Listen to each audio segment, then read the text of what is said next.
እስኪ ራስህን ዞር ብለህ ተመልከተው። ከዚህ በፊት የነበረ ኮንፊደንስ እነዚህ አሁን አንተ ምክንያት ብለህ ዘርዝረህ ያስቀመጥካቸው ቤት አስረው ያስቀመጡ ጉዳዮች በሙሉ ከመከናወናቸው በፊት ከመካድ በፊት እነዚህ ነገሮች ከመፈጠራቸው በፊት አንተ ብቻህን እያለ ያለምንም አጋዥ በነበርክበት ጊዜ የነበረህን ኮንፊደንስ የነበረህን አቅም የነበረህን ሁኔታዎች በሙሉ የት ጥለኸው ነው? ውስጥህን ማዳመጥ ትተህ ኤክስተርናል ፎርስ ብቻ መጥቶ ነገሮች ስለተበላሹ እውነትም እኔ አቅም የለኝም እውነትም እኔ ልክ አይደለም ያለውበት ሁኔታ ብለህ ራስህን እንደ ተሸናፊ አስረ ቤት ያስቀመጥከው ለምንድን ነው? እስኪ ውጣና በሰማይ ላይ የሚበሩትን ወፎች ተመልከታቸው። ወፎች በዛፎች ቅርንጫፍ ላይ ሲያርፉ ተማምነው የሚቀመጡት የዛፉን ቅርንጫፍ ሳይሆን ክንፎቻቸውን። ዛፍ ቅርንጫፉ ቢሰበር ወፏ ተከትላ ከቅርንጫፉ ጋር አብራ መሬት ላይ ወድቃ አትሞትም። ክንፏን ተማምና ስለሆነ ቅርንጫፉ ላይ የተቀመጠችው ትበራለች። አንተ በዙሪያ ላይ ያሉ ሰው በስራ አጋጣሚ ያገኛቸው ጓደኞች ሊሆኑ ይችላሉ፣ አለቃክ ሊሆን ይችላል፣ የትዳር አጋርህ ልትሆን ትችላለች፣ ፍቅረኛ ልትሆን ትችላለች፣ ወንድሞች፣ እህቶች፣ ቤተሰቦች፣ ጓደኞች፣ ጎረቤት ኤኒባዲ ሊሆን ይችላል። ወይም ደግሞ ሁኔታዎች ገንዘብ ማጣት ሊሆን ይችላል፣ ቢዝነስ ጀምረህ ፌል አድርጎብህ ሊሆን ይችላል፣ ወይም ደግሞ በተለያየ አደጋ ምክንያት የነበረህን አካል ጉዳተኛ ሆነ ሊሆን ይችላል። እነዚህ ሁሉ ሁኔታዎች ግን አንተ ውስጥ ያለውን እምቅ ኃይል የሚበልጡ አይደሉም። እነዛ በሙሉ ኤክስተርናል ናቸው። አንተ ውስጥ አለ። በፊት እነዚህ ነገሮች ከመፈጠራቸው በፊት ነገሮችን ስትጀምር ገና ከመጀመሪያው ስትጀምር አንተ ውስጥ የነበረ ትልቅ ኃይል አለ። ያ ኃይል ዛሬም ካንተ ጋር ነው አብሮ ያለው። ኢነርጂው ካንተ ጋር ነው አብሮ ያለው። ውስጠት ካንተ ጋር ነው አብሮ ያለው። አሸናፊነት ካንተ ጋር ነው አብሮ ያለው። የትኛውም ነገር ውጪ ላይ ያለ ውስጥህን ሊያበላሽ፣ ሊያቆሽሽ፣ ሊያሰንፍህ፣ ኮንፊደንስን ሊያሳጣ በፍጹም ኃይል የለውም። አንተ እስካልፈቀድክለት ድረስ በዙሪያ ያሉ ነገሮች አጥተውሃል፣ ፌል አድርገዋል ብለህ እጅግርን አጣጥፈህ ቤት ልትቀመጥ አይገባህም ነው እያልኩ ያለው። በራስ መተማመንህን ኮንፊደንስን በደንብ አስተውለው። እኔ በፊት ምን ነበርኩኝ በል።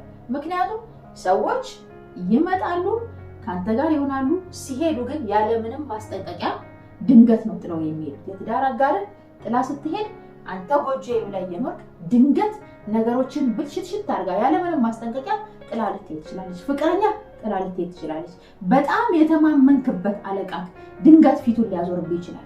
ትልቅ ያልከውን ስራ ድንገት ልታጣው ትችላለህ።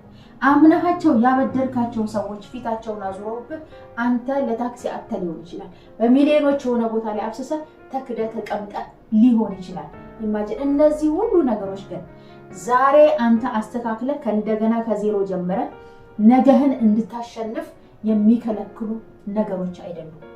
ነገሮችን ወደ ውስጥ አስገብተህ ለሽንፈት ምክንያት አታድርጋቸው። አሸናፊ ነህ ዛሬ። ምክንያቱም አይምሮህ ካንተ ጋር ነው። በራስ መተማመንህ ካንተ ጋር ነው። እውቀትህ ካንተ ጋር ነው። ክህሎቶችህ ካንተ ጋር ናቸው። ጥበብህ ካንተ ጋር ነው ያለው። ዛሬም ላይ ሆነ ማሸነፍ የሚከለክልህ ነገር ህይወት በዙሪያ ያለህን ነገር በሙሉ ድንገት ስትወስድብህ አንተ ራስን መጣል ካልቻልክ ያኔ ነው እከሌ ጠንካራ ነው ሊያስብልህ የሚችለው ማለት ነው። አለበለዚያ ግን ሁኔታዎች በተበላሹ ቁጥር አንተ ከሁኔታዎች ጋር አብረህ እንድትበላሽ ከሆነ የማይበላሽ ታምቆ የተቀመጠ አንተ ብቻ ቁልፉን የምታውቀው አንተ ብቻ ከፍተህ የምትጠቀምበት ማንነት ከሌለ እንደ ሪሞት ኮንትሮል ኤክስተርናል ነገር መጥቶ አንተ ላይ ጫና የሚያደርግብህ ከሆነ ሰዎች እያበሩ የሚያጠፉክ እንደ ቲቪ ስክሪን የሚቆጣጠሩ ከሆነ ጠንካራ አይደለህም። የትላንትና ማንነትን የትላንትና ጀግንነትን እነዚህን ሰዎች እነዚህን ሁኔታዎች ከማግኘት በፊት የነበረው ኢነርጂህን አምጣው። ዛሬም ስለምትችል ዛሬም ማሸነፍ ስለምትችል ቁልፉን አንተ ውስጥ ያለውን ድብቁን ቁልፍ ድብቁን ማንነትን ከፍተህ አውትሻይን ማድረግ ስለምትችል በሁኔታዎች ልትንገራገጭ አይገባም። ሁኔታ በተንገራገጨ ሰዓት ሰዎች ራሳቸውን አቁመው መገኘት ሲችሉ ብቻ ነው ጠንካራ ናቸው ሊያስብላቸው የሚችሉ። ያንን ማንነትን ልትገነባ ይገባል። ያንን ማንነትን ልትመልስ ይገባል። በፊት እነዚህን ሰዎች ከማግኘት በፊት ራሱ ብዙ አይነት ሆቢዎች ሊኖሩ ይችላሉ። ዲዚ በምትሆንበት ሰዓት ምንድን ነበር የምትጠቀመው? ሲኒማ ነው የምትሄደው? ኳስ ነው የምትጫወተው? መጽሐፍ ነው የምታነበው? ወይስ የበጎ አድራጎት ቦታዎች ሄደህ አረጋውያንን ነው የምትጎበኘው? ህፃናትን ነው የምትረዳው? ምንድነው ስታደርግ የነበረው? ሆቢዎችህ ራሱ ምን ናቸው? ከሆነ አላስፈላጊ ዲዚነስ አውጥቶ ወደ ማንነት እንዲመልስ እንደ ማንኛውም ሰው የተጎዳ ሰው ደቂቃዎች፣ ጊዜዎች፣ ሰዓታት ወይም ቀናት ሊያስፈልጉት ይችላሉ። እነዛን ነገሮች ግን ቤት ውስጥ ሆነ በመተኛት በእንቅልፍ አይደለም ልታሳልፋቸው የሚገባው። ያንተ ሆቢ የነበሩትን ነገር እነዚህ የተበላሹብህ ነገሮች ከመፈጠራቸው በፊት ስታደርግ የነበረውን ነገር ዛሬ ማድረግ ስትጀምር ይሄንን ትራንዚሽን ፔሪድ ተጠቅመህ ወደ ማንነት ትመጣለህ ማለት ነው። ራዘር ግን ትላንትና የበደሉህን ሰዎች በመለማመጥ ትላንትና ነገሮችን ያበላሹብህን ሰዎች በመከተል ያንን የተበላሸውን ነገር ለመጠገን በምትፍጨረጨርበት ሁኔታ ጊዜ አልፎ ይሄዳል። አንተ ክንፎችህን ዘርግተህ መጠቀም በሚገባ ሰዓት፣ ከፍ ብለህ በምትበርበት ሰዓት፣ በራስ መንገድ ሌላ ዓለም ፈጥረህ ፍሮም ደ ስክራች እኮ ነው። ምንም ነገር የለም፣ ፋይናንስ የለህም፣ የሚረዳህ በአካባቢ ላይ ሰው የለም፣ ሁሉም ትተዋል፣ ብቻህን ያለው ግን ሌላ ክንፍ ትዘረጋለህ፣ ሌላ የምትበርበትን መንገድ ትዘረጋለህ። መቼ? አንተ ከራስ ጋር ስትታረቅ፣ ኮንፊደንስ ሲኖርህ፣ ውስጥህን ማዳመጥ ስትጀምር፣ መክሊትህን በደንብ ማብሰል ስትጀምር፣ ያኔ አሸናፊነትህ ከእንደገና አውትሻይን ያደርጋል። አልፈው ጥለው ይሄዱ ትላንትና የካዱን ዛሬ መመለስ የምትችለው አንተ ራስን ባልጣልክበት ሁኔታ ላይ ስትገኝ ብቻ ነው ማለት ነው። ወፎች ቅርንጫፉ ተሰብሯል ብለው ማንነታቸውን ጥለው አብሮ ከዛፉ ጋር አይወድቁም። ኢማጂን ወፎችን ተመልከታቸው። አንድ ጥሩ ምሳሌ ልስጥህ። ዝናብ ቢሆን፣ ጨለማ ቢሆን፣ ጉም ቢሆን፣ ፀሐይ ቢበረታ፣ በረሃ ላይ ቢሆኑ፣ ኃይለኛ አውሎ ንፋስ ቢመጣ ወፎቹ ምንድን ነው የሚያደርጉት? ክንፋቸውን ተጠቅመው ወደሚመቸው አቅጣጫ ከንፋሱ ጋር አይደለም የሚታገሉት፣ ንፋሱን የሚያመልጡበትን መንገድ ነው የሚመርጡት። በዝናብ ወቅት፣ በፀሐይ ሰዓት፣ እያንዳንዱ አየር ሁኔታው በተቀያየረ ሰዓት እነሱ ባህሪያቸውን እየቀያየሩ በዛ ውስጥ ፓስ አድርገው ያልፋሉ።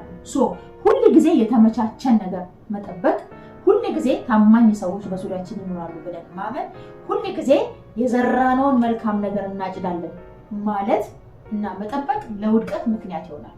መልካም ዘርተህ መልካም የምታገኝበት ጊዜ የእሱ የእግዚአብሔር ጊዜ እስኪመጣ ድረስ በመሃል የምታጭዳቸው እንደ ፈተና የሆኑ የህይወት ፈተና ብለህ የምታልፋቸው ብዙ ውጣ ውረዶች ሊመጡ ይችላሉ። ያኔ አንተ ራስህን ሼፕ አድርገህ በሁኔታዎች ውስጥ ማሳለፍ ይጠበቅብሃል ማለት ነው። አለበለዚያ ግን በሁኔታዎች ውስጥ እየዋኘህ በሚያጠፉ ሰዎች በመሃል በመጡ ሰዓት አብረህ እየጠፋ የምትሄድ ከሆነ መነሳት ለአንተ ከባድ ይሆንብሃል። ወፏን ነው መሆን ያለብህ። አየር ሁኔታው ሲቀያየር፣ ህይወት ፈተና ስታመጣ እንዲህ አድርጋ ልትቀጣን ነው፣ ይሄ ነገር የመጣብኝ ከላይ ገንዘቤን የካደኝ ህይወት እየቀጣችኝ ነው፣ ትዳር የፈረሰብኝ ወይም ደግሞ ፍቅረኛ የካደችኝ ወይም ቤተሰቦቼ የናቁኝ ህይወት እየፈተነችኝ ነው ብለን መጥፎ ወይም ኔጌቲቭ ኢነርጂን ወደ ራሳችን ከመሳብ ይልቅ ይሄ ፈተና የመጣው እኔን ወደ ተሻለ ከፍታ ሊያስቀምጠኝ ስለፈለገ ነው፣ ሌላ ያልተጠቀምኩት ኢነርጂ አለ ማለት ነው፣ ይሄ የኔ ቦታ አይደለም ማለት ነው፣ ገና ወደ ከፍታ እወጣለሁ ማለት ነው።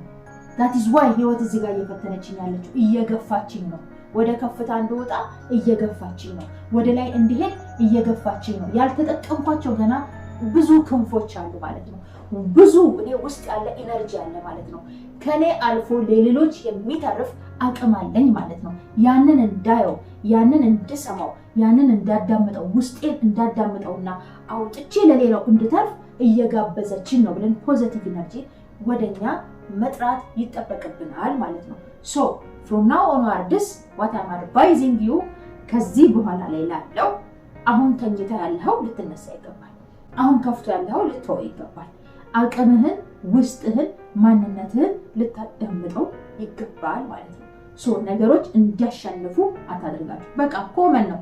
ሰው ይክዳል፣ ገንዘብ ይጠፋል፣ ጤና ይጓደላል። ይሄ ሁሉም ነገር በአለም ላይ ያለ ነው። በተለያየ አጋጣሚ አካላችን ጎዶሎ ሊሆን ይችላል። አንተ ላይ ወይም አንቺ ላይ ብቻ ይሄ ነገር አልተፈጠረም። ማናችንም ላይ ይሄ ነገር ሀፕን ያደርጋል በተለያየ አጋጣሚ።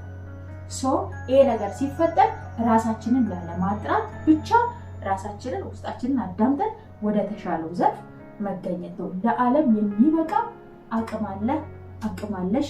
ይሄንን ተጠቀሙበት።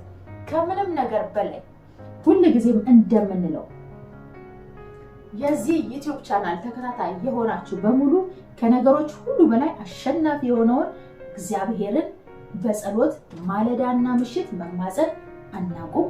አሁን ያተነጋገርነው ነገር ኮንፊደንሳችን ዴቨሎፕ ለማድረግ ነገሮቻችን ወደ መልካም ሊቀይር ከምክር ሁሉ በላይ የሆነው ከነገሮች ሁሉ በላይ የሆነው ከአቅም ሁሉ በላይ የሆነው ጸሎት አሸናፊ ነው። ከእግዚአብሔር ጋር በጸሎት ተገናኙ። ነገ ድጋሚ ሌላ ነገሮችን ከኔ ሼር ለመደራረግ የምታስቡ ሰብስክራይብ በማድረግ ሼር በማድረግ ተባበሩኝ። መልካም